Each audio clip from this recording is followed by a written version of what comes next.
Évangile de Jésus-Christ selon saint Luc, chapitre 9, versets 28 à 36.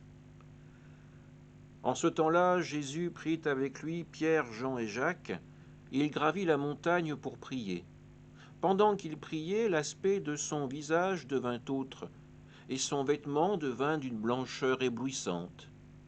Voici que deux hommes s'entretenaient avec lui.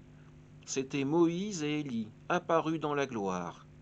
Il parlait de son départ qui allait s'accomplir à Jérusalem.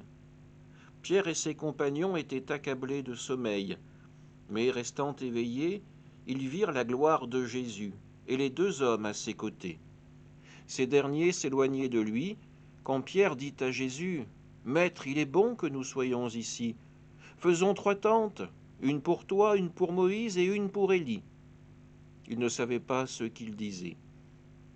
Pierre n'avait pas fini de parler qu'une nuée survint et les couvrit de son ombre.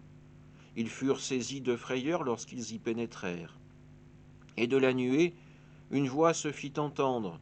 « Celui-ci est mon fils, celui que j'ai choisi, écoutez-le. » Et pendant que la voix se faisait entendre, il n'y avait plus que Jésus seul. Les disciples gardèrent le silence, et en ces jours-là, ils ne rapportèrent à personne rien de ce qu'ils avaient vu. Acclamons la parole de Dieu.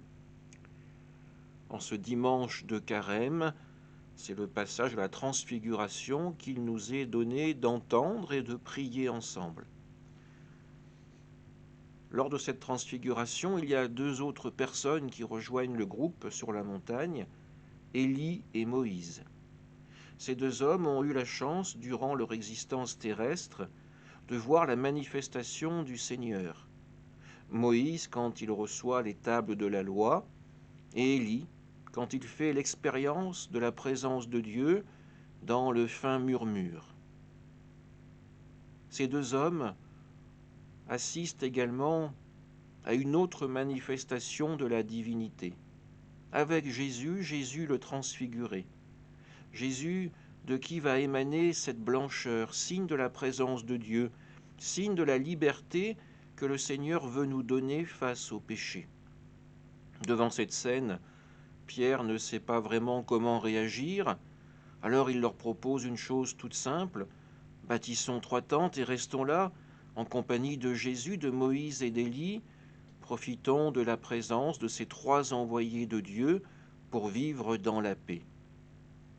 Mais la vocation de Jésus n'est pas de rester statique, elle est de toujours aller vers l'avant, aller vers l'homme, pour lui exprimer la parole de Dieu, pour l'inviter à la conversion.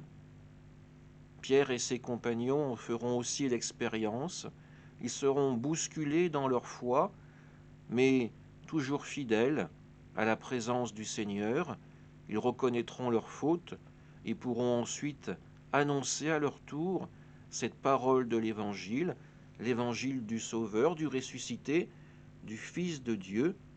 Ils pourront dire que Jésus est vraiment celui qui a été choisi par le Père et nous inviter à l'écouter à notre tour. Amen.